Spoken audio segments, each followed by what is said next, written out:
My sister slept with my husband. Then she asked me to be her maid of honor. The bridal boutique smelled like champagne and expensive fabric. That kind of place where everything is white and perfect and nobody raises their voice. And I was standing there holding my sister's wedding dress when she said it, just laughed and said Callum helped her pick it out because after all he already knows her body, and the room didn't stop spinning, but everything inside me did. My name is Eloin. I'm 32 years old, and I just found out my husband has been sleeping with my little sister, the one I helped raise, the one I paid for. The one I protected from everything except apparently myself. The boutique consultant kept smiling like nothing happened. My mother kept sipping her mimosa, and Sorel, my sister, just kept holding that dress up to her chest waiting for me to say something, anything. But I couldn't because my brain was trying to catch up with what my ears just heard. He already knows her body. She said it like it was funny. Like it was some inside joke I was finally being let in on, and I realized in that moment that I was the only person in that room hearing this for the first time. Sorel turned to me then, still holding that dress, still smiling, and she asked me to be her maid of honor, said it would mean the world to her, said we're sisters and sisters stand by each other no matter what. And I felt my mother's hand on my shoulder squeezing gently, which meant don't make a scene, which meant keep your voice down, which meant we don't ruin happy moments in this family. I should have screamed, should have thrown that champagne flute against the mirror, should have walked out and never looked back, but instead I heard myself say yes, heard my voice come out calm and steady and almost kind. And Sorel squealed and hugged me, and my mother exhaled with relief. The consultant clapped her hands together and started talking about bridesmaid dresses and color schemes, and I stood there nodding and smiling while my entire life collapsed behind my eyes. Callum picked me up from the boutique, sat there in the driver's seat of our car looking at his phone, and when I got in he didn't even ask how it went, just started driving. And halfway home I finally said I know about you and Sorel. And he didn't deny it, didn't apologize, just sighed like I was being difficult. He called it confusion, called it a moment of weakness during family stress, kept using words that made it sound small and forgivable and not like the complete destruction of everything we built. And I realized sitting there listening to him minimize and excuse and defend that he wasn't protecting me. He was protecting her. He was protecting my sister who he'd been sleeping with for months.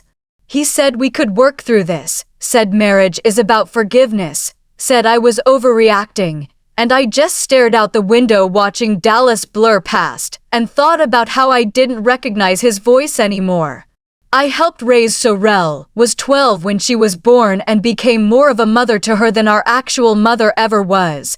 I paid for her college when our parents couldn't, drove her to every audition and interview, co-signed her first apartment. And this is what I got for it. This is the thank you. Sleeping with my husband and asking me to celebrate it in a white dress. I remembered every sacrifice I made for her, every time I chose her needs over mine, every moment I protected her from consequences she deserved, and I understood finally that this wasn't impulsive, this wasn't a mistake, this was enabled. I enabled it by making her believe she could take whatever she wanted from my life without consequence. Callum kept talking beside me trying to explain it away, but I wasn't listening anymore. I was remembering. I was understanding. I was seeing our entire history reframe itself in real time. My mother called that night, didn't ask how I was feeling, didn't acknowledge what happened, just said we need to keep this quiet, said appearances matter, said Sorel's wedding is in 3 months and we can't let drama ruin it. Said forgiveness is what good sisters do, what good Christian women do. What our family has always done.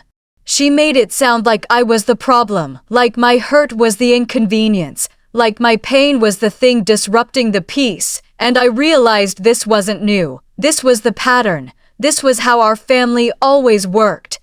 Silence and performance and pretending everything is fine while everything burns. I said okay, said I understand, said I'll keep it quiet, and she sighed with relief and told me she was proud of me, told me I was being mature, and I hung up feeling like I was suffocating. Callum posted on social media 2 days later, some vague thing about growth and misunderstandings and how marriage is a journey, and people liked it. People commented saying they were proud of us for working through things. And I watched in real time as the narrative got written without me, as friends started assuming I was exaggerating or being dramatic or making mountains out of molehills.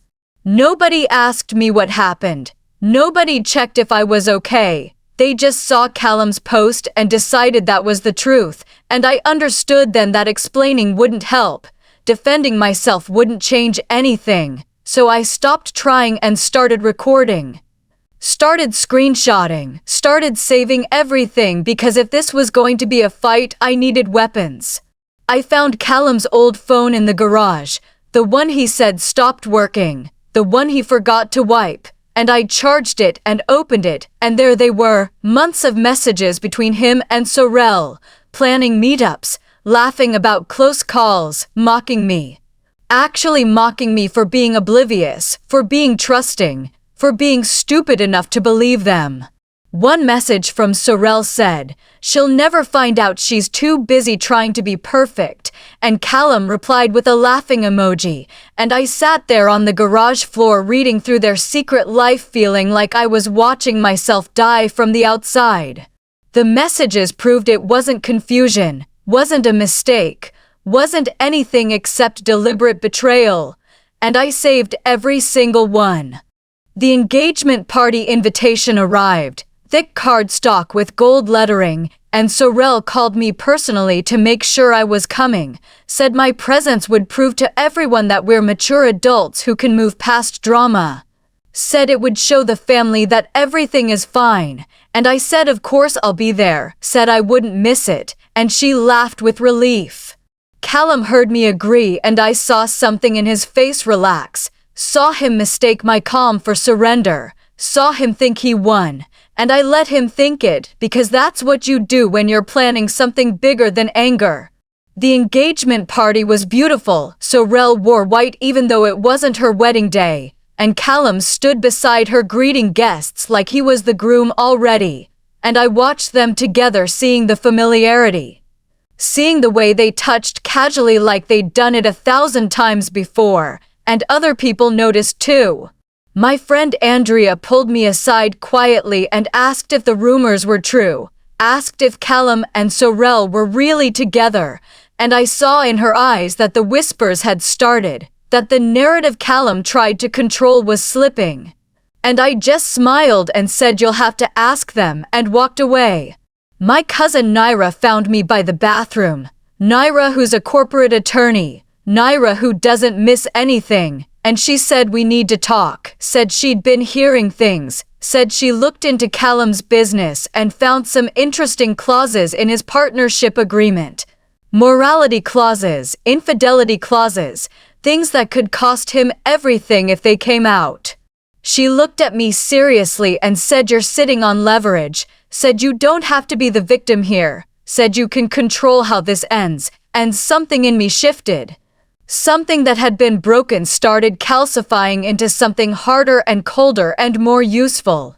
I became the perfect maid of honor, showed up to every planning session, helped with invitations and seating charts and centerpieces, smiled at Sorel's terrible taste in decorations, agreed with every decision, and she relaxed. She actually relaxed.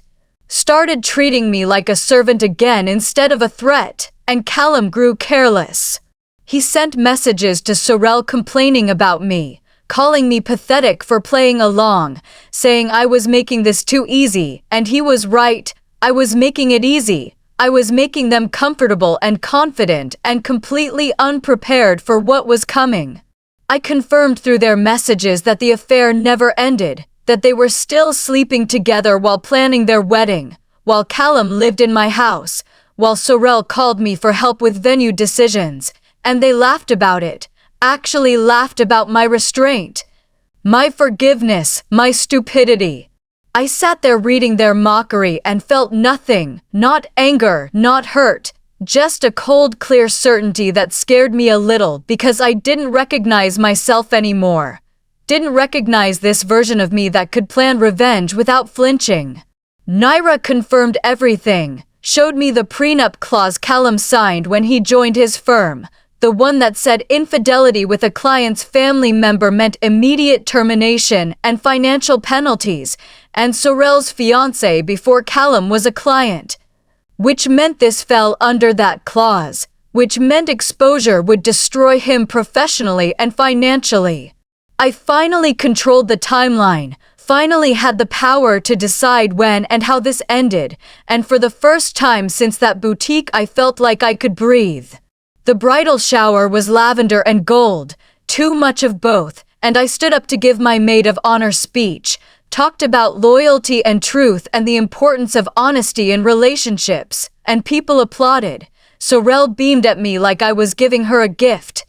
But I saw some faces in that room looking unsettled, looking like they were starting to understand what I was really saying. Callum cornered me after the shower, said I was playing a dangerous game, said he knew I was plotting something, and I looked at him calmly and said I already finished plotting, said everything's in motion now, and I watched his face change. Watched him realize he was losing, watched him understand that his control over the narrative was an illusion I'd let him keep. Wedding week arrived and the family pressure intensified. My mother kept calling asking if I was okay, asking if I needed anything, but really asking if I was going to behave, if I was going to keep quiet, and I said yes to everything, stayed calm, stayed composed. While Callum begged me privately to stop whatever I was planning, said we could still fix this, said he'd do anything. Sorrell asked me to handle the reception slideshow, said she trusted me completely, said she knew I'd make it beautiful, and I said of course, said I'd been working on it for weeks, which was true. I had been working on it, just not the way she thought. The wedding ceremony was flawless. Sorrell looked beautiful, Callum looked nervous but happy, and I stood beside her holding her bouquet wearing the lavender dress she picked out thinking about how in 2 hours none of this would matter anymore, and I felt nothing. Not satisfaction, not anger, just a strange calm that felt almost like peace. The reception started with dinner and speeches, and then the slideshow started normal with baby photos and family vacations, and then it shifted. Timestamps appeared, text messages scrolled across the screen, photos I'd pulled from Callum's old phone. Evidence of months of planning and lies and mockery, and the room went silent. Then someone gasped. Then my mother screamed for someone to turn it off. But it was too late. Everyone had seen, everyone knew, and I just stood there, watching their perfect day collapse. I didn't say anything, didn't make a speech, didn't explain. The evidence spoke for itself, and Callum stood there frozen. Sorrell started crying, guests started leaving, and someone at table 7 pulled out their phone and I knew. I knew they were calling Callum's firm, knew the professional consequences were starting already. And I felt nothing except a strange lightness, like I'd been holding my breath for months and finally exhaled. I walked out of that reception hall alone, got in my car, drove to the apartment I'd secretly rented, and for the first time in 3 months I slept through the night without waking up crying. And when I woke up the next morning, Callum had 37 missed calls and Sorrell had 100 texts, and I deleted every single one without reading them because I was done. I was finally completely done, and it felt like being born again.